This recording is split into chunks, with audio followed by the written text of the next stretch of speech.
Hey guys, I'm Brandy.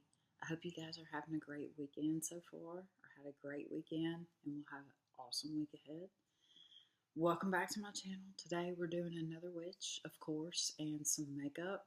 So if that interests you, definitely, hit that like button or subscribe button. And I put one of these out every single Monday. I'm basically giving out some witch history while I do my makeup. And I found out a lot of amazing things on this journey. And I'm really glad that I started it. And it's pretty amazing what some of these women went through just to get through the time period that they were in, because they were so suppressed during this time period, which is in between the 1500s to the 1700s, where there were thousands and thousands of women killed in the name of witchcraft. So we will be talking about one of those witches today, and her name is Isabel Godey, okay? And she made some wild accusations, okay? Let me just tell y'all. And before I go too deep into her, I got to tell you about the Restoration or Reformation period in Scotland during this time. This is the time of King James the Sixth, I think it is. And he wants everybody to be very godlike. He wants everybody to be all about the Bible, to understand the Bible. So, of course, this is when, in the 1500s, he made a decree saying that witchcraft was outlawed, and any kind of person that does healing, either whether it be with herbs or helping the weather or helping a midwife helping somebody else give birth, those things were not allowed anymore, because to King James, he felt that women were weak, that their soul was weak, so they were more susceptible to the devil and all these types of things. So we're going to go far into depth about that, and I really think you guys are going to like it. So we are talking about good old Isabel Goat today, and she died. She was born in 1632, but we weren't really sure. We're not really sure how she dies or anything. This is more about the confessions that she makes. And the only thing I don't like is there's not that much to go on when it comes to how she got, the finger for witchcraft, like, hey, she's a witch or whatnot. Because she was married to a guy, and he was not involved in this witchy stuff at all. This was not any of his idea. He was not a part of it. I don't even know if he stuck with her, through it. It doesn't give that much detail. But what I did read was the transcript of what she said and things like that. Now, there's numerous reasons as to why she could have been called a witch. And one of them was she could have had ergotism, which ergotism is being poisoned slowly over time, basically, which they also called it St. Anthony's fire. Yeah. How crazy is that? St. Anthony's fire is another name for ergotism.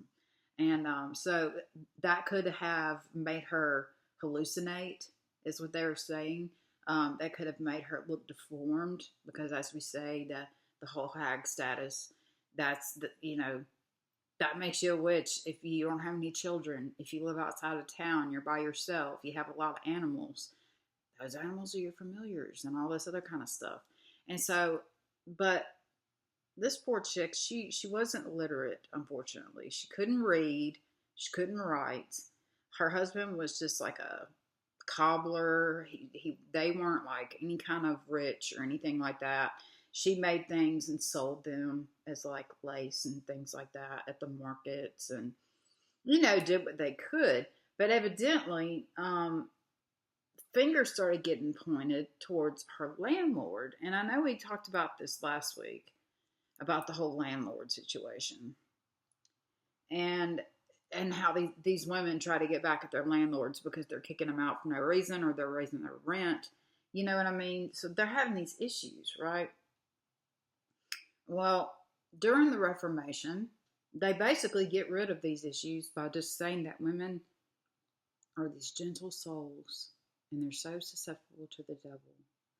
And so all the things that they've been doing this whole entire time has been to serve the devil. That it is not godly work. They're thinking that shamans, healers, herbalists, those people is now decreed by royalty that if you find a witch, you got to get rid of her. That is basically what they say. So despite maybe being poisoned and hallucinating and all these other things, they bring her in as a witch because everybody in the town, this is during the time and they're all pointing fingers. She's a witch, she's a witch, he's a witch, everybody's a witch, witch, because old King James has got everybody freaked out. I mean, he's got them all freaked out that these witches are the ones that's killing their livestock, that the famine is their fault, that the famine is because of the women.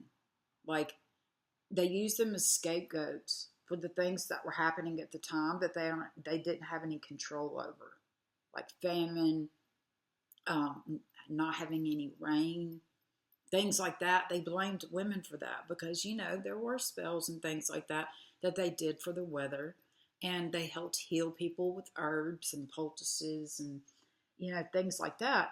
They were healers, but they had to know poisons because they had to know what somebody was sick with in order to know how to treat them. And so that's something that he didn't really understand.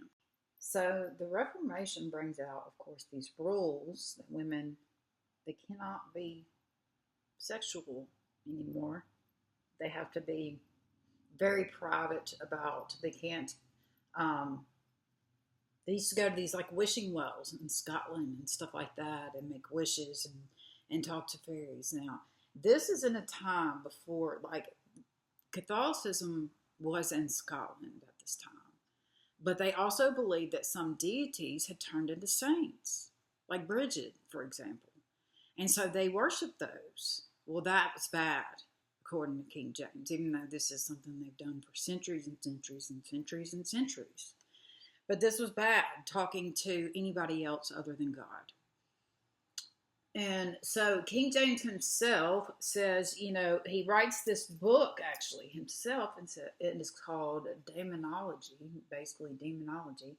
And it's like a guidebook on how to catch a witch and how to tell if somebody is a witch and all this other stuff. So not only they're silencing women, they're not letting them, they can't make beer and things like that anymore, which is one of the things that they did back then, was make the ale. They wouldn't let them help other women give birth, which were midwives. That's still a thing today. Midwives are great. You know what I mean? They know that situations that need to be taken care of when a baby is born and things like that. And that kind of knowledge needed to be kept on being passed down. But unfortunately, King James, the jerk, yeah, he is. He decides to say, well, guess what? This famine and everything that happened is all the women's fault because they've been controlling the weather and all this other fun stuff before time. And, he blames them, says that it's their fault. And so they go around, and this book that he writes is, like I say, it's a thing for witch hunters, And by royal decree, if you find any witches, you got to get rid of them. So basically how this famine started was when there was King Charles I. And for some reason when he passes away, King Charles II comes into power, okay? And this is when the famine and everything hits. The upheaval, everybody is tripping, they don't know what to do. It results in widespread panic and hysteria. That kicks off the Scottish witch trials, okay, of 1690 to 1692, where hundreds of women were tortured and executed, and for herbalism and healing. That's it. Just healing people, helping women have babies, making poultices and things like that. Yeah, they were done. They were done. They were like, no, you can no longer do these things. So that's where we're at. So now we've got Isabel. Let's go to Isabel, because her confessions, y'all, I read the whole entire transcript. For somebody who couldn't read or write, she had a mega imagination. And let me tell you, y'all gonna love this. Y'all gonna love it. So anyway, her confessions take place. They arrest her after, I guess, so, after so long, somebody's like, she's a witch, of course, because everybody back then was pointing the finger at everybody. Everybody was pointing the finger at everybody. So back then, she is arrested, and she confesses without any torture. No. She's like, no, I'm good. I'll tell you whatever you want to know. I'm good on the torture, though. Okay. And so she volunteers a whole bunch of information. This is actually the woman that created a coven, like the word coven, that she curated that name. Basically, this woman, Isabel, curated the word coven as a group of witches. So y'all can thank her for that. You know what I mean? Now, one of the main reasons that Isabel also went to jail was because they thought she was doing witchcraft on her landlord, like I said earlier. Now, that man's name, and I have to look, is Harry Forbes. Okay, he was a preacher. He was like a fire and brimstone type preacher.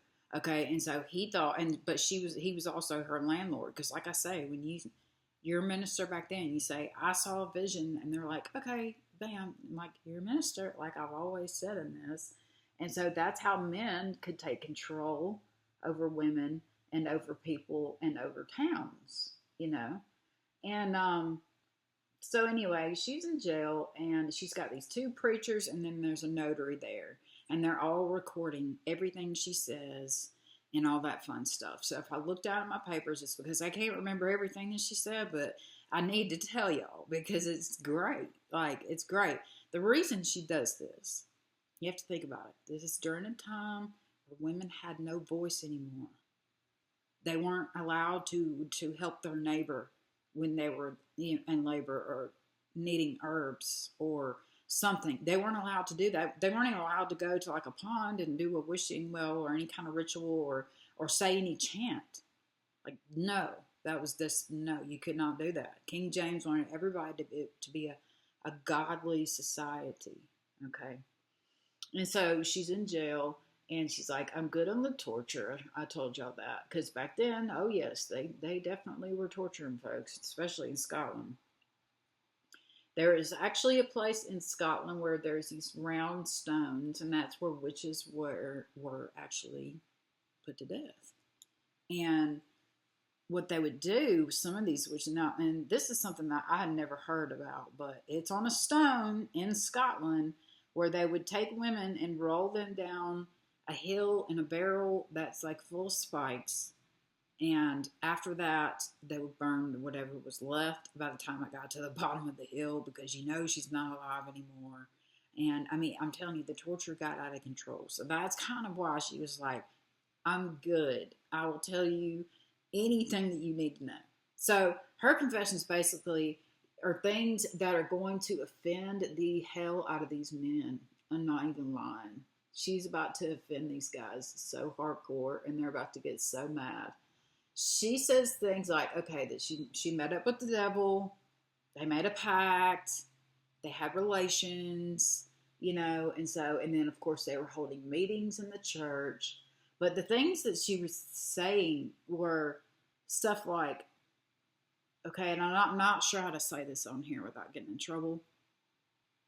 The devil was better in the bedroom than their husbands and things like that. Like he evidently knew what he was doing, according to this woman, and she really enjoyed it, because then this is the sexual part of it where they have downplayed women's sexuality. They're not allowed to show their bodies or anything like that. If you're pregnant and you're not married, it's like, oh my gosh, what in the world happened? And so it's just not a good time during this time. And so she makes a pact with the devil. She says she has a coven of 13. So as you can guess, that's where the number 13 comes in as bad luck, when it's really not. It comes because of this coven of 13 witches that she supposedly had. Okay. Now, she was spoiling crops and stealing food and doing all this other stuff too. Because, like I say, they were poor. She was illiterate. She, doing all these things. She was having diabolical orgies with the devil. Okay. Like, I'm telling you, I'm going to go way deeper into this. Y'all are going to be so good. This is just bonkers, let me tell you. So she was fraternizing with fairies, all the stuff, the little things. And so it gets worse. But she is interrogated 4 times, and gives all these kinds of confessions. Okay, and she goes into way detail. So not only was she sex positive, she liked it. So she wanted to, I guess, be able to do it whenever, but, maybe her husband was not up for the task. I don't know, but, so she starts to confess. Like I say, her husband has nothing to do with this. She's basically just confronting the men that's been trying to silence her and all the other women, and not just her, all the women. She's trying to get them all back. She's like, this is not cool. I don't like this. So I'm going to tell them and make them feel so bad about how they've been treating us. Tells them that the devil's better in the bed than them. Okay, I told y'all that. That the sexual encounters she had were very, very positive and very, very much fun, and other witches joined in as well, of course. Y'all, I'm telling you, some of this stuff. But you gotta think, she was in jail for a little while before they got to her. And so when they started to ask her questions, of course she's gonna have all these like really, really awesome fanatical things to say.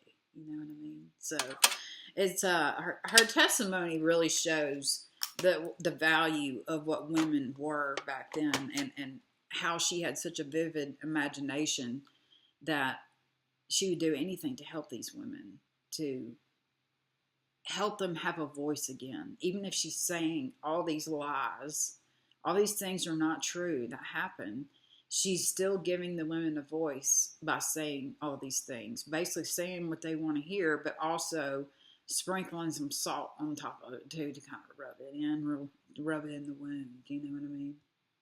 So she started citing men in the community as lazy,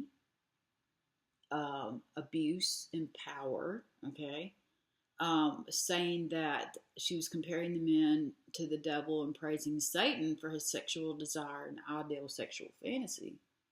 And then she says, his member is great and long, no man's as big. Like, what? Okay. Lots of information there, sister, but yeah, give us more. And so that's like word for word what she said, because there was a transcript. So a lot of this I have to read off of here. And she claimed that she cursed male authority figures. Well, I can see that, because, she didn't like her landlord because he was a fire and brimstone preacher, evidently. And evidently they didn't get along. And so, yeah, that was a problem. And then you've got her coven, okay, who they were meeting together, she says, in the church. Of course they're meeting in the church, because that's just another kick in the butt for these guys. They're like, not in the church. You know what I mean? It just makes me laugh. Okay, and so she claimed, she also said she met the devil and denied her baptism, and they met up at the church later on. And then her friend, Margaret Brody, held her while the devil baptized Isabel. Okay, so now she started bringing names into this. Okay, and it's not just women, it's men too that she's going to bring into this. So John Taylor and his wife Janet Broadhead met in the churchyard and rose an unchristened child from its grave. Okay, they cut up the child, clipping nails from their own nails and their own toes, some grain and kale, and mixed it all together. And then they placed some on some of the people's land that they wanted to curse, like, to help kill their crops or make sure their cows don't give milk, or if their grains turn out, really gross or whatever.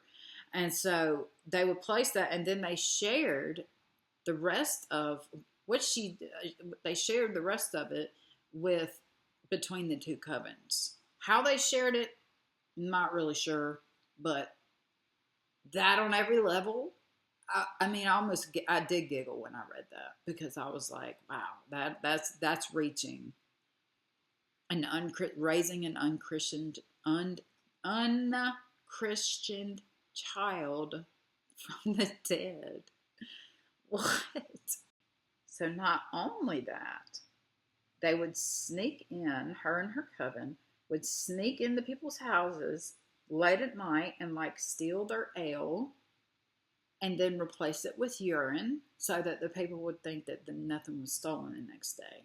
So they would take a little bit of the ale for the coven, and then they would just, fill it up with their own urine, I guess. And that would kind of fool people into that. She had a horse. Yes, this is a good one. She had a horse, and she would say to it, horse and haydock in the devil's name, and then it would just fly her anywhere she wanted to go. Yes, she had a horse that could fly her anywhere. Let me tell you, that's fanatical. I mean, how these men, they ate it up, y'all. They were eating it up. Eating it up. Not asking like, okay, how come we haven't seen your horse flying through the sky? Like, I just don't, like I would have so many questions. But then again, these are men, right? And men are, I'm not saying anything bad about men, but back then they had all the power, so she couldn't do much, unfortunately. So all she could do was say a bunch of crazy stuff and, not get tortured, because that was basically everybody's goal, was to not be tortured. A lot of them confess just so they would not be tortured. And she's definitely one of them. But she's the queen of the Scottish witches, as they say, which I think is pretty rad. But anyway, so she also said that if anybody in her coven shoots somebody or harms somebody, then their soul will go to, their resting place, but the body belongs to the coven, which freaked them out even more because they were like, oh my gosh, even though we've all, and I said this last week, the body is just a vessel. So when somebody passes away, who they were on the inside is not who they are on the outside, And so for them, I thought it was kind of nice for them to say the soul goes to heaven. They should have been like, okay, cool. As long as my soul's up there, I'm good.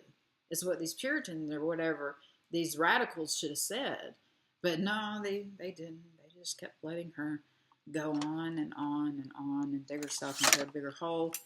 She called the devil their Lord, like their Lord and Savior, as a Christian would for, anything else. They made an image to get back at the landlord.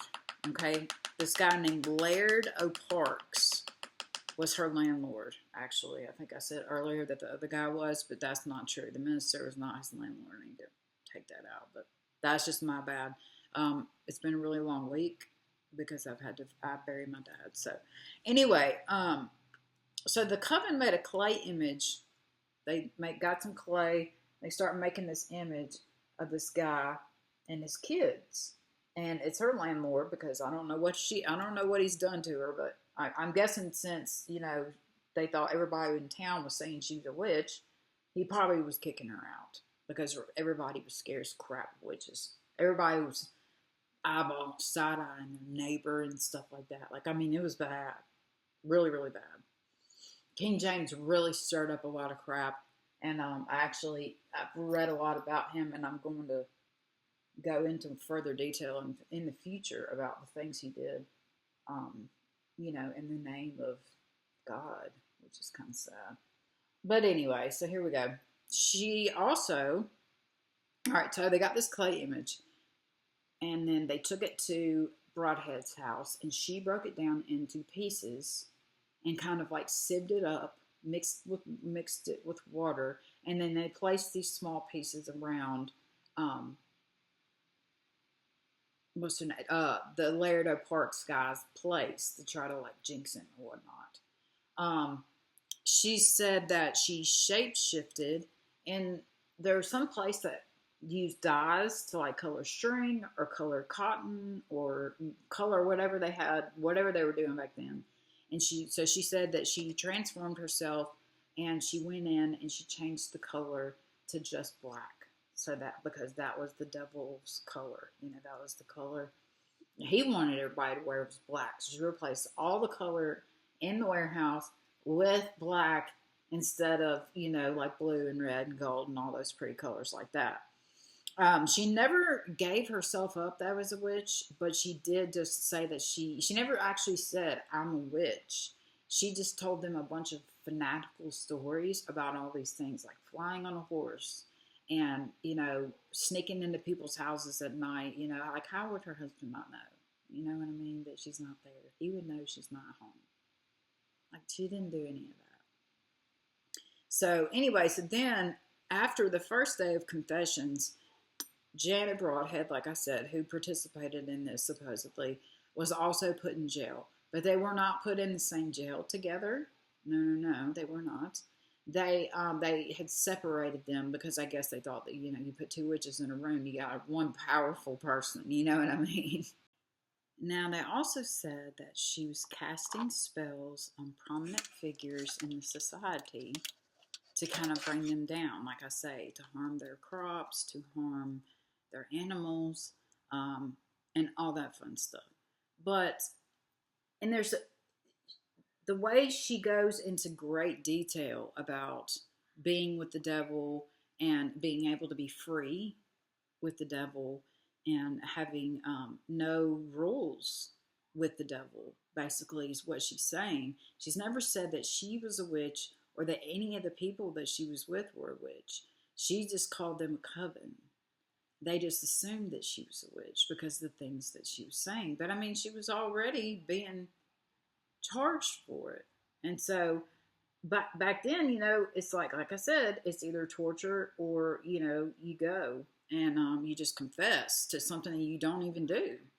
And she tries to come up with the most fanatical stories ever so that she can not allow this to happen. Sorry about that. If y'all heard my neighbor yelling just a second ago, they were chasing a dog down the street. You gotta love country life. So anyway, we've got Isabel. She gives all these testimonies and everything and points all the fingers. And she is eventually executed in 1662, unfortunately. Okay. And, it's kind of sad because what she was doing was trying to show these men that what they were doing was silencing women. They were not allowing them to do the things that they were taught centuries over centuries over centuries to do, to help heal people, to help people when they're pregnant, to help people give birth, to help bury the dead, to help, just anything.